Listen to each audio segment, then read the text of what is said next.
Dubai അന്താരാഷ്ട്ര വിമാനത്താവളത്തിന് സമീപം ഡ്രോൺ ആക്രമണം. ഡ്രോൺ അവശിഷ്ടം പതിച്ച് ഇന്ധന ടാങ്കർ പൊട്ടിത്തെറിച്ചു.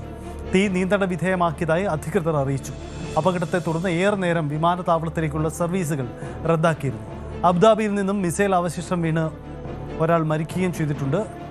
ഹുജിറ വ്യവസായ മേഖലയിൽ തീപിടുത്തമുണ്ടായതായും റിപ്പോർട്ട്. ഇറാന്റെ വിവിധ നഗരങ്ങളിൽ ഇസ്രയേലും അമേരിക്കയും ആക്രമണം കടുപ്പിച്ചു. വിവിധ ഗൾഫ് രാജ്യങ്ങളിലെ പ്രതിനിധികൾ നിലവിലെ സാഹചര്യങ്ങൾ ചർച്ച ചെയ്തു. ഇതിനിടെ പശ്ചിമേഷ്യൻ സംഘർഷങ്ങളിൽ US-നെതിരെ തെറ്റായ വാർത്തകൾ നൽകുന്ന ചാനലുകളുടെ ലൈസൻസ് റദ്ദാക്കുമെന്ന ഭീഷണിയുമായി പ്രസിഡന്റ് ഡൊണാൾഡ് ട്രംപും രംഗത്ത് വന്നിട്ടുണ്ട്.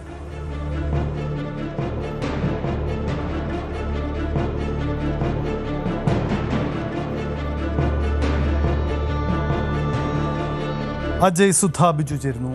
അജയ്, വളരെ പ്രധാനപ്പെട്ട കാര്യങ്ങളാണ് പശ്ചിമേഷ്യയിൽ നടക്കുന്നത്. പ്രത്യേകിച്ച് മലയാളികളൊക്കെ താമസിക്കുന്ന മേഖലയിലാണ് ഇപ്പോൾ ഈ ഡ്രോൺ അവശിഷ്ടം പതിച്ചത് എന്ന ആശങ്കപ്പെട്ട കാര്യം കൂടിയുണ്ട്. എന്താണ് ഇപ്പോഴത്തെ സാഹചര്യം?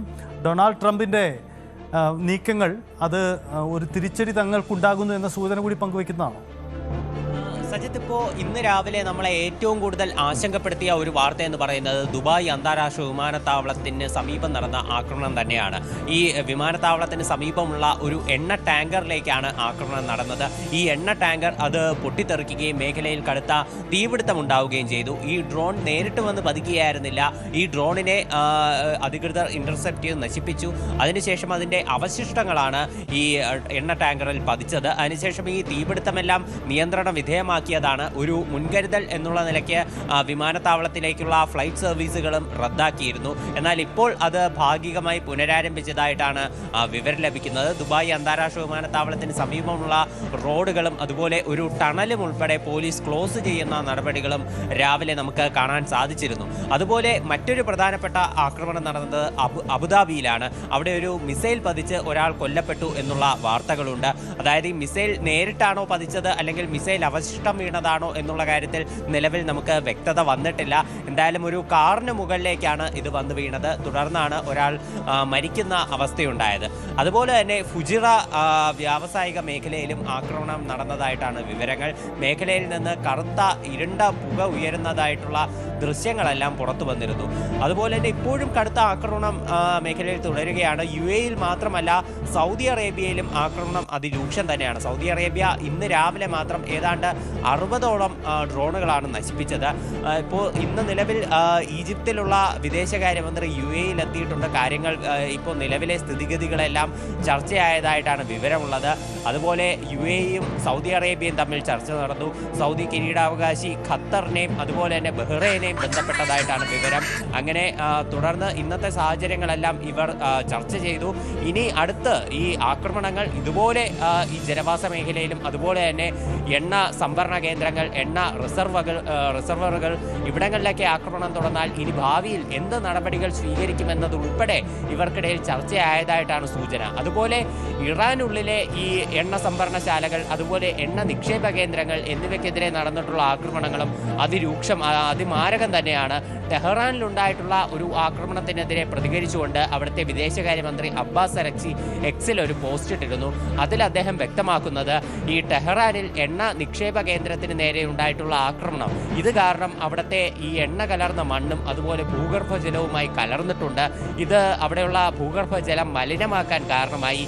ഇത് തലമുറകളെ, അതായത് നിലവിൽ ഈ തലമുറയെ മാത്രമല്ല വരും തലമുറകളെ അഫക്റ്റ് ചെയ്യാൻ കാരണമാക്കുന്ന ഒരു സംഭവം തന്നെയാണ്. ഇസ്രായേൽ വലിയൊരു യുദ്ധക്കുറ്റമാണ് ഇതിലൂടെ നിർവഹിച്ചത് എന്നുമാണ് അബ്ബാസ് അരക്ചി തൻ്റെ ആ പോസ്റ്റിലൂടെ വ്യക്തമാക്കുന്നത്. അതുപോലെ തന്നെ ട്രംപിൻ്റെ ഇന്നത്തെ ചില വാദങ്ങൾ അതും വളരെ രസകരം തന്നെയാണ്. അതായത് US-ന് നേരെ ഉണ്ടായിട്ടുള്ള ആക്രമണങ്ങൾ അതിനെ ഒട്ടാകെ പൂർണ്ണമായിട്ടും തള്ളിക്കളയുന്നതാണ് ട്രംപിൻ്റെ വാക്കുകൾ.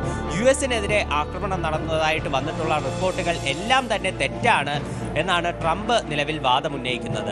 അതുമാത്രമല്ല ഇറാൻ തങ്ങളുടെ ബോട്ടുകൾ ഉപയോഗിച്ച് US കപ്പലുകൾക്ക് നേരെയും അതുപോലെ US-ന്റെ സൈനിക കേന്ദ്രങ്ങൾക്ക് നേരെയും ആക്രമണം നടത്തുന്ന ചില ദൃശ്യങ്ങൾ പുറത്തു വന്നിരുന്നു.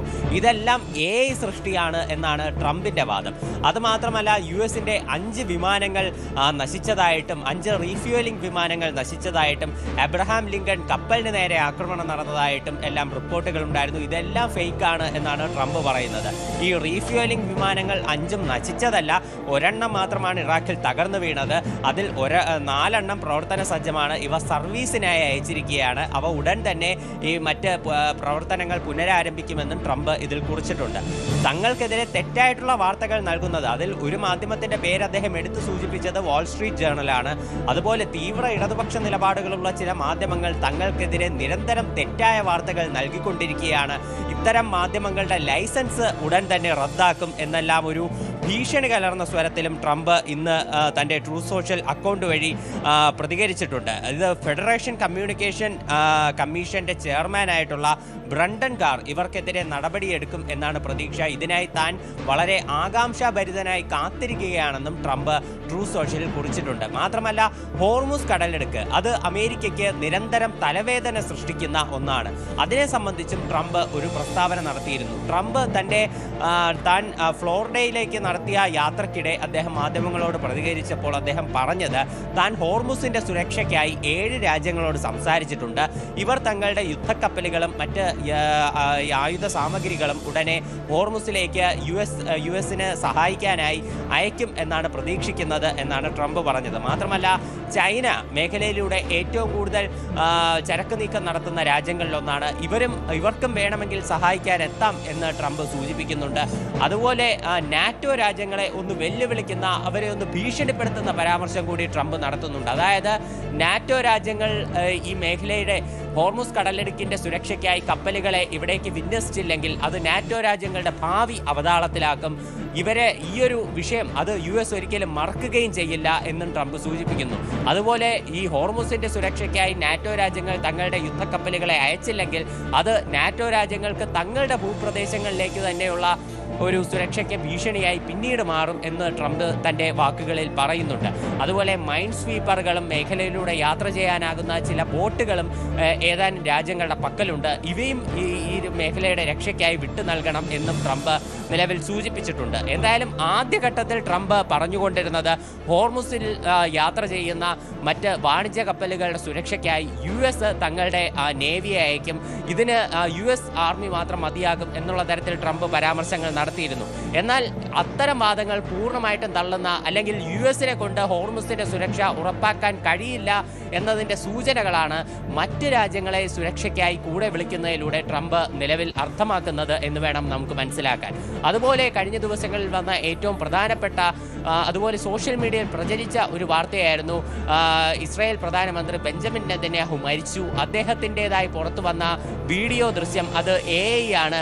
അദ്ദേഹത്തിൻ്റെ കയ്യിൽ 6 വിരലുകൾ ഇതിൽ ഉണ്ടായിരുന്നു എന്നെല്ലാം ചില പ്രചരണങ്ങൾ ഉണ്ടായിരുന്നു. ഇതിന് മറുപടിയായി ഇസ്രായേൽ പ്രധാനമന്ത്രി തന്നെ ഇപ്പോൾ നേരിട്ട് രംഗത്തെത്തിയിട്ടുണ്ട്. ബെഞ്ചമിൻ നെതന്യാഹു ഒരു കോഫി ഷോപ്പിൽ നിന്ന് കോഫി കുടിച്ചുകൊണ്ട് ആളുകളോട് സംസാരിക്കുന്ന രീതിയിലായിരുന്നു പുതുതായി പുറത്തു വന്ന വീഡിയോയിലുള്ളത്. ഇതിൽ അദ്ദേഹം പറയുന്നു, താൻ മരിച്ചിട്ടില്ല, തൻ്റെ കയ്യിൽ 5 വിരലുകളുണ്ട്, വേണമെങ്കിൽ എണ്ണി നോക്കിക്കൊള്ളൂ എന്ന് പറഞ്ഞ് അത് ക്യാമറയ്ക്ക് നേരെ ഉയർത്തിപ്പിടിക്കുന്നുണ്ട്.